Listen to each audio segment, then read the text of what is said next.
Hi guys, দেখেন সবাই, আমি এখন রান্না করেছি। এখন আমি ভাত খাবো, ঠিক আছে।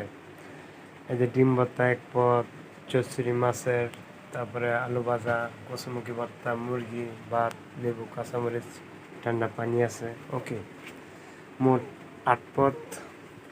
দেখেন, বিয়া না করে যদি এত কিছু আয়োজন করে আমি খাইতে পারি, তাহলে বিয়া করিয়া আমি বউয়ের কত আদর করব, বউয়ের কত কিছু খাওয়ামু, এটা আপনারা বুঝে নেন। অবশ্যই ফলো দিয়ে কমেন্ট করবেন, ঠিক আছে। আমার তো ঘরে কোনো কিছু অভাব নাই, আল্লাহর রহমতে সবই আছে, সবই তো দেখলেন। আমি এমন একটা মেয়ের চাহিদা নিয়ে সারা জীবন সুখে রাখে, আমার আদর যত্ন করে।